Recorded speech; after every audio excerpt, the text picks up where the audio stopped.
ان کی کوشش صرف یہ ہے کہ زیادہ سے زیادہ وقت گزارا جائے، کیونکہ حالات ایسے ہیں کہ دیوار آپ کو پتہ لرز رہی ہے، ایک دھکا لگنا ہے۔ 8 فروری اسی لیے اہم دن بنا ہوا ہے کہ پاکستان کی عوام نے ثبوت دینا ہے کہ وہ اس نظام کے ساتھ نہیں ہے۔ اب اس بند گلی سے نکلنے کے لیے جو راستہ تحریک تحفظ آئین نے آل پارٹیز میں دیا، جسے ماننا ظاہر ان کے لیے بڑا مشکل ہے، لیکن واحد ایک ہی راستہ ہے، شفاف انتخابات، 8 فروری کی بدترین دھاندلی پر آرٹیکل 6 لگائے ان لوگوں پر، آزاد الیکشن کمشنر، سیاسی قیدیوں کی رہائی، میڈیا کی آزادی۔ اب آپ دیکھیں کہ اس کے اثرات کیا ہیں، کہ مثال کے طور پر جنوبی ایشیا میں ایک رپورٹ آئی IMF کی کہ سری لنکا جو دیوالیہ ملک ہے وہ $4500 فی کس آمدنی پہ پہنچ گیا، مالدیپ $14,000 فی کس آمدنی پر، اور پاکستان سے نیچے صرف افغانستان اور نیپال ہے۔ آدھی سے زیادہ آبادی خط غربت سے نیچے، بے روزگاری، سرمایہ کاری ختم، ملٹی نیشنل نیشنل ٹیکسٹائل انڈسٹریاں ختم، کسانوں کے مزدوروں کے حالات آپ اچھی طرح جانتے ہیں، پھر ریاستی جبری گمشدگیاں، آپریشن، ملٹری ڈرون حملے، دہشت گردی کے معاملات، یعنی کوئی ایک چیز بھی صحیح نہیں ہے۔ تو کوشش صرف اقتدار لمبا ہو جائے، ضیاء الحق، ایوب خان، مشرف کا ماڈل، ایسے قوانین لا کے، اور کوئی حل نہیں ہے۔ 28ویں ترمیم، ابھی اس میں نے دیکھے کیا مشکلات آنی، کراچی کو صوبہ بنا کے، جو بلاول کی تفصیلوں میں آپ کو آگے چلتا ہوں، یا بلدیاتی نظام کے ذریعے جو 1 لاکھ نمائندے لا کے لوکل کاؤنسلز کے ذریعے ہم قانون سازی کر کے یہاں کنٹرول کریں، لیکن مسئلہ صرف یہ کہ گراؤنڈ پر لوگ ان کے ساتھ نہیں، ان کے اتحادی ان کے ساتھ نہیں ہیں۔ فیلڈ مارشل کا نون لیگ کی طرف جھکاؤ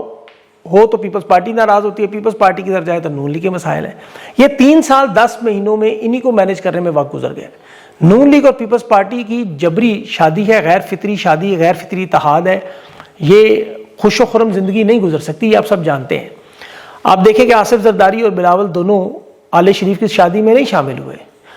اور نواز شریف کو جو 3 دفعہ اس کی حکومت گرائی، وہ تو اپنا فوج سے انتقام لے رہا ہے، پاک فوج کو پنجاب پولیس بنا گئے، اس کا انتقام ہے جس میں کافی حد تک وہ آپ کو کامیاب بھی نظر آ رہا ہے۔ لیکن وہ جو میں نے مشرف علی 2 ہفتے لیے آپ کو بات بتائی کہ 2 ہفتوں میں سب کچھ بدلا، اسی طرح یہاں ہفتوں کی گیم رہتی ہے۔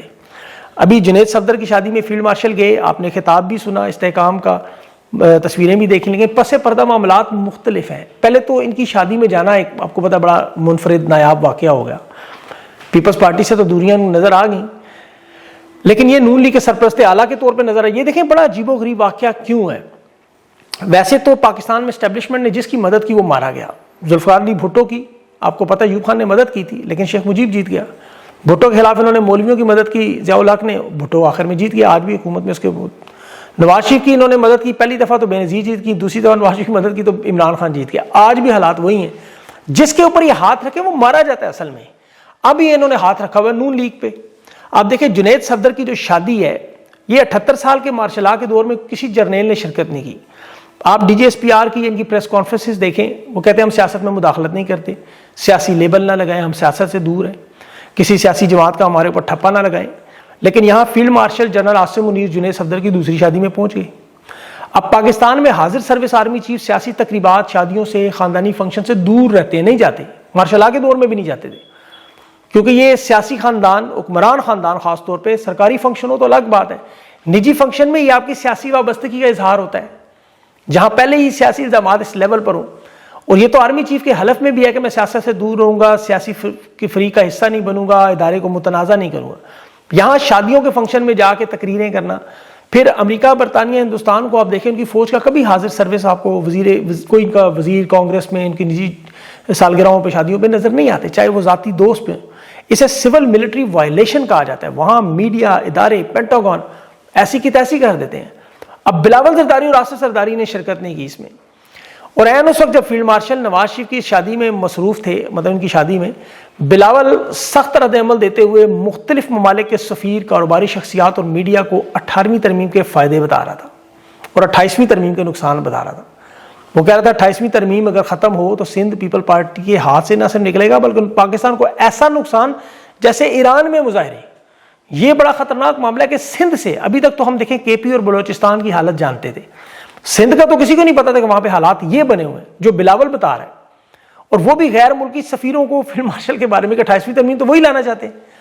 اور جب یہ بتا رہا تھا تو کراچی میں گل پلازا بھی جل رہا تھا، وہاں لوگ اپنے خاندان کو الوداعی ملاقاتوں کے آڈیو پیغامات بھی دے رہے تھے، معصوم بے گناہ زندہ آگ میں جل بھی رہے تھے۔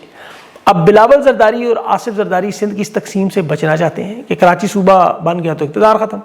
یہ 28ویں ترمیم کو شکایتیں لگا کر وہاں بتا رہے، اور انہوں نے پہلے یاد رکھیں سرسبز انقلاب چلستان کے منصوبے نہروں کے معاملے پر بھی بلاول نے سندھ کی طرف نہیں جانے دیا، اور پھر یہ شادی میں اسی لیے نہیں آئے۔ اب پاکستان کے اندر دیکھیں جو کچھ ہو رہا ہے، جو میں آپ کو بتا رہا ہوں، اسے آپ انٹرنیشنل حالات میں خاص طور پر امریکہ کے ساتھ، ٹرمپ کے معاملات کے ساتھ، فیلڈ مارشل اور شہباز شریف کی حکومت کے ساتھ جوڑ کے دیکھیں۔ پاکستانی عسکری اور حکومتی صحافیوں نے ٹرمپ کے بورڈ آف پیس غزہ میں دعوت پر بڑے بھنگڑے ڈالے، مٹھائیاں کھائیں، اور بعد میں وہ الٹیاں کرنی پڑی، کیا کرنی پڑی۔ بورڈ آف پیس کی ممبرشپ $1 ارب سبسکرپشن فیس،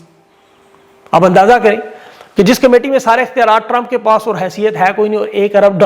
اور وہاں نریندرا مودی بھی موجود، الٹیاں تو آنا شروع ہوں گی۔ ٹرمپ نے تو دیکھیں کیا کیا، اس نے وہاں پر 6 مہینوں میں جن کی ملاقاتیں تھیں، لنچ تھا، مصر میں شرم الشیخ کی ملاقاتیں تھیں، میٹھی میٹھی باتیں تھیں، چاپلوسیاں تھیں، شیخ چلی کے خواب تھے کہ ڈالروں کی برسات ہوگی، ٹرمپ ٹاور بنے گا، جنٹری بیچ آئے گا، وہ سارے شیخ چلی کے خواب چکنا چور۔ ڈالروں کی برسات کی بجائے اس نے کہا $1 ارب نکالو بھائی۔ اب یہ کون سا آپ بتائیں ادارہ بیچے کہ $1 ارب لائیں؟ انہوں نے جو وعدے بڑے بڑے ٹرمپ کے ساتھ کیے 10% بھی پورے نہیں ہوئے۔ ایران کے مظاہرین میں ان کی مدد مانگی کہ یہ نہیں کر سکتے تھے۔ افغانستان میں جنگ لگانے کا کہا، یہ کیسے کرتے، امریکہ خود نہیں کر سکا۔ غزہ میں امن فوج کے نام پر وہاں ہتھیار چھیننے ہیں، بھئی آپ خود بتائیں کیسے کریں، وہ اسرائیل امریکہ نہیں کر سکے۔ غزہ کے منصوبوں کی تعریف کرتے رہے جیسے ٹرمپ ان کی تعریف کرتا رہا، لیکن وینزویلا کے صدر کے معاملے پر انہوں نے اقوام متحدہ میں مذمتی بیان جاری کیا، ٹرمپ نے پھر گردن پہ ہاتھ رکھا۔ پھر انہوں نے JF-17 چین کے جہاز امریکہ کے بیچنے، چین کے امریکہ کے مخالفین کو بیچنے کی کوشش کی، ٹرمپ نے جھٹکا ویزا پروسیسنگ کا بند کر کے دے دیا۔ اب وہ بورڈ آفس میں مودی کو بھی بلا رہے ہیں۔ اب یہ $1 ارب ہندوستان کے لیے کوئی مسئلہ نہیں، یاد رکھیں۔ ٹرمپ چاہتا ہے یہ انکار کریں اور پھر ہاتھ اپنا سیدھا کریں، اور یہ چاہتے ہیں کہ انکار آئے، اسرائیل کہے جی، اسرائیل منع کرے کہ ہم نے پاکستان کو نہیں بلانا، جیسے ترکی کو، لیکن وہ نہیں کہہ رہے، وہ کہے آئیں پاکستان، فوج بھی لے کر آئے۔ اسرائیل تو بڑی ٹیکنیکل کھیل کھیلا ہے، وہاں نیتن یاہو کا اقتدار خطرے میں ہے، وہ غزہ میں انہیں حماس کے سامنے کھڑا کرنا چاہتا ہے، دوسری طرف نریندرا مودی کو بورڈ آف پیس میں شامل کر کے وہ نیتن یاہو ٹرمپ اور مودی کی صلح کروا رہا ہے تاکہ پاکستان کا ایٹمی پروگرام روک لیں اور انہیں فلسطین کی اس دلدل میں پھنسا دیں۔ دیکھیں مودی کے ذریعے پھر وہ نواز شریف سے ڈیل بھی کروا سکتے ہیں، جنرل عاصم منیر کو سائڈ پہ کر کے تجارت کھولنا، سندھ طاس کا معاہدہ کھولنا، نریندرا مودی کو تیار کر سکتے ہیں، کیونکہ وہ روس کا تیل خریدنا ہی اس کے اوپر پابندی ہے نا، یا ایران کے ساتھ تجارت بند، وہ ان دونوں پر تیار ہے، آدھے سے زیادہ مطالبات اس نے ماننی۔ اب یہ جو پورا نیکسس بن رہا ہے، اس میں پاکستان شدید ترین حالات میں چلا گیا۔ اب دیکھیں یہاں ان کے پیچھے جو ڈونلڈ ٹرمپ کھڑا ہے وہ بھی اپنی اس وقت شدید مشکلات کا سامنا کر رہا ہے۔ ہم اکثر یہ سوچتے ہیں نا کہ ٹرمپ کا کمزور ہونا اس رجیم کے لیے، شہباز حکومت، فیلڈ مارشل کی کیوں ضروری ہے؟ دیکھیں رجیم چینج کروانے والوں نے یا اس کے بعد جو سپورٹ میں آنے والے ان کا کمزور ہونا بڑا ضروری ہے۔ یہ جو انٹرنیشنل حالات جس کا ہم ذکر کرتے ہیں نا، جو بائیڈن کی حکومت نے پاکستان میں رجیم چینج آپریشن کیا، اس کے بعد ڈونلڈ ٹرمپ کے آنے کے بعد موجودہ رجیم کی، فیلڈ مارشل شہباز حکومت، فارم 47 کی انٹرنیشنل سطح پر کی حمایت کی، ان کے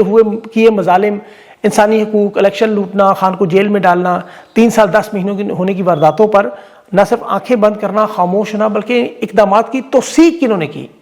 غیر اخلاقی حکومت کو تسلیم کیا۔ اب ڈونلڈ ٹرمپ کے اقتدار میں آنے کے بعد یہی امید تھی کہ وہ یہ ساری پالیسیاں بائیڈن کی آگے نہیں بڑھائے گا، انہیں روکے گا، دنیا میں بھی، یہاں بھی مداخلت کرے گا، لیکن وہ بائیڈن سے بھی چاہ رہا تھا کہ چلا گیا۔ اس نے اپنے الیکشن کے وعدے منشور کے سارے اقدامات سارے اس کے الٹ کیا کہ اب بائیڈن کی حکومت کے مقابلے میں بہترین نظر آتی ہے۔ جنگیں روکنے کے لیے ٹرمپ آیا تھا، لیکن دیکھیں وہ ناروے کو کیا کہہ رہا ہے کہ مجھے آپ نے نوبل پیس انعام نہیں دیا، مجھے تو امن چاہیے نہیں۔ تو اب معاملہ فلسطین کا ہو، یوکرین کا ہو، یا سب سے اندر پاکستان کے اندر سب سے بڑھ کر جو ہو رہا ہے، یہ ٹرمپ کی اس وقت سب سے بڑی آپ کو پتا ہے پشت پناہی ہے۔ اپنے ملک کے اندر پھر اس کی حرکتوں کا جو نتیجہ نکل رہا ہے، امریکی احتجاج اتنا بڑھ گیا، وہاں فوج طلب کی جا رہی ہے، سول وار جیسے مینیسوٹا میں حالات بنے ہوئے ہیں، بغاوت جیسے حالات بنے ہوئے ہیں، تو اقتدار میں اس کی گرفت کمزور ہونے کا اثرات پھر یہاں نظر آئیں گے آپ کو۔ Mid term election Donald Trump کا ہارنا یا نیتن یاہو کا الیکشن ہارنا، یہ انتہائی اہم معاملات ہیں۔ پھر یورپ کے جو معاملات ہیں، دیکھیں گرین لینڈ کے معاملے پر وہاں اسے کہا جا رہا ہے کہ اس نے ٹرمپ نے حملہ کیا تو اس کا مواخذہ کر کے صدارت سے ہٹائیں گے۔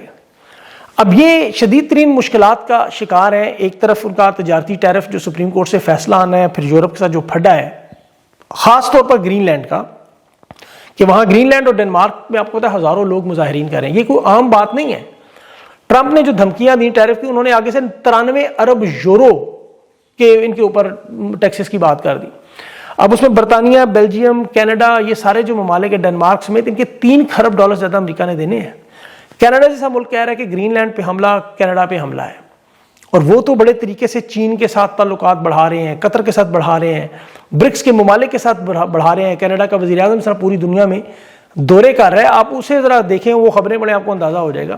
اس وقت تو امریکہ کے لیے دیکھیں، برطانیہ میں ان کے ملٹری بیسز ہیں 3 جگہ پہ، جرمنی میں 2 جگہ پہ، اٹلی میں 2 جگہ پہ، یونان میں 1 ہے، اور یورپ کہہ رہا ہے یہ سارے اڈے ہم خالی کروا لیں گے، ملٹری اڈے۔ جس طرح ابھی عراق کے فوجی اڈوں سے 24 سال بعد امریکی فوج نے انخلا کر کے انہیں بغداد کو آزاد کیا ہے۔ تو یورپ کو بھی یہ اندازہ ہے کہ ایک طرف ہم نے یوکرین کی جنگ میں اپنا سارے ہتھیار دے دی اور امریکہ پہ انحصار کیا، ہم پھنسے ہوئے ہیں، اس لیے ہمیں ان سے اب تجارتی معاملات پر معیشت کے حوالے سے دھچکے لگانے ہیں۔ اب یہ ساری باتیں آپ کو بتانے کا مقصد صرف یہ ہے کہ تاکہ آپ کو سمجھ آئے کہ یہ انٹرنیشنل حالات کس طرح پاکستان پر اثرات لائیں گے۔ انشاءاللہ ابھی میرا انٹرویو ہے، کوشش ہے کہ نورین خان کے ساتھ یہ تفصیل سے پوچھیں اڈیالہ جیل کا کل کا معاملہ، کیونکہ ہمارے لیے وہ بڑا اہم ہے، اس میں بہت ساری چیزیں ہوں گی، اسے انشاءاللہ سپورٹ ضرور کریں، اور اس کے بعد انشاءاللہ جو اگلا ویلاگ ہوگا اس میں جو رہتی خبریں وہ آپ کے سامنے رکھوں۔ اپنا خیال رکھیں، مجھے اجازت دیں، اللہ حافظ۔